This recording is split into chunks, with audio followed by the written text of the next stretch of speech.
So there are a lot of MMOs that I'm surprised I still haven't covered, and Vindictus is one of them. I first played this game, I think like 4 years ago? Jeez. The HiveLeader wasn't even around back then. It's kind of hard to remember what it was like before the HiveLeader. Seriously, I think I may have a memory issue. Anyway, if you don't know, Vindictus is a free-to-play action MMORPG on Steam, made by Nexon, a company that has made some pretty good games that I also haven't covered. What is wrong with me? Let's just get started. First thing up when entering the game is to pick a character/class. Dang, I remember there only being like 4 classes. They've multiplied. There's this girl and this guy and this other guy. They all have names and differences, but I don't care. You can figure them out for yourself. I just ended up going with the guy who had dual swords, because none of the other ones mentioned anything about being a healer. Then it's time for story. Get it together, rookie. Huh, I'll assume that's me. I wonder what has my character all spooked. Holy sh! Nope. That's no. We got him cornered. Cornered? Like we do. If anything, it has us cornered. Prepare to fire!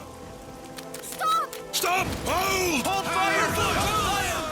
No, don't hold fire. Shoot through her. Kill the freaking devil monster. Apparently, the spider is the town's guardian, and it's gone on an unusual rampage. This girl is the Oracle, who wants to calm the beast. Bitch be crazy. He's frightened. He's terrified. I can hear his voice. Yeah, it sounds like this.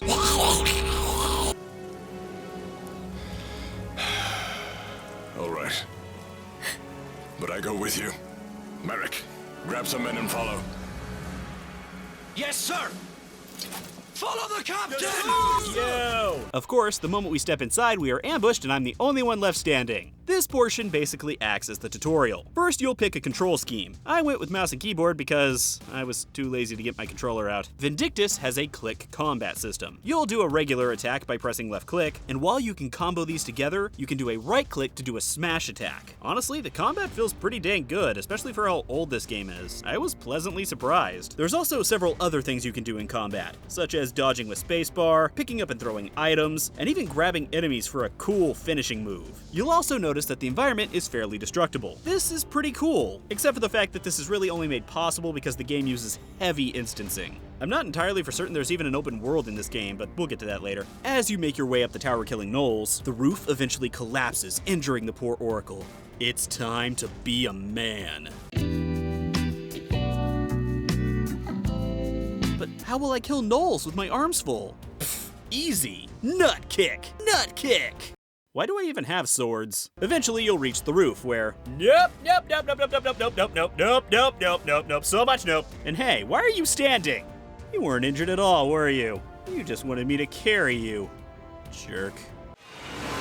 It's all right now. Yep, bitch be crazy. Of course, the godless killing machine goes crazy and attempts to kill her. But I jump in and save the day by slashing at the thing's legs, waiting for my own troops to skewer the thing like a kebab. Kebab? Whatever. Die, demon spawn!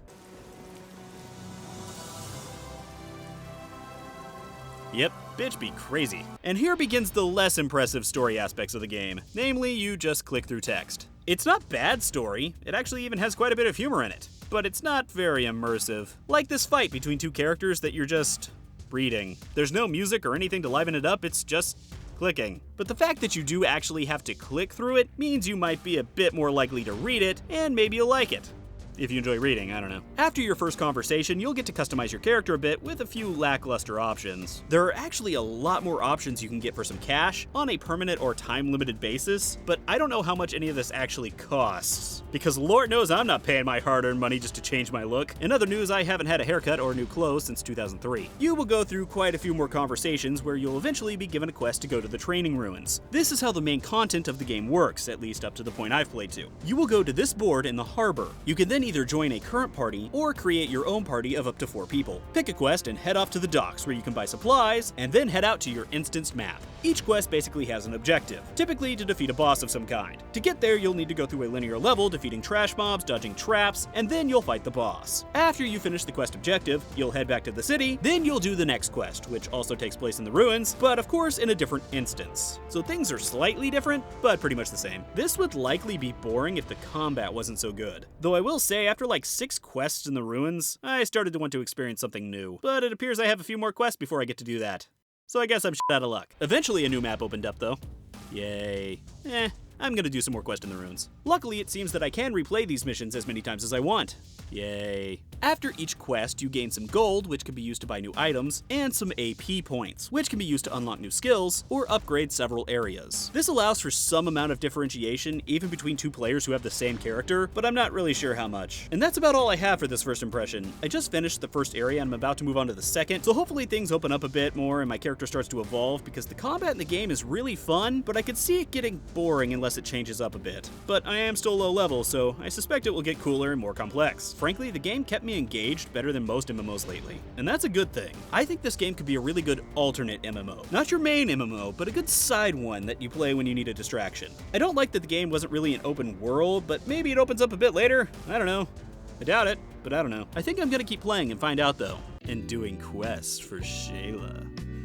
Yeah. Oh, come on, game, you're not even trying to hide it.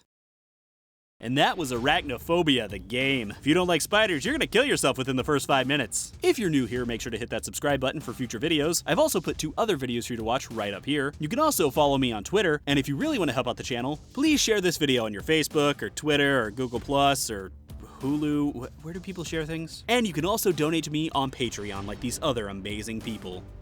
By the way, if any of you stand between me and a spider, I'm shooting you with that ballista.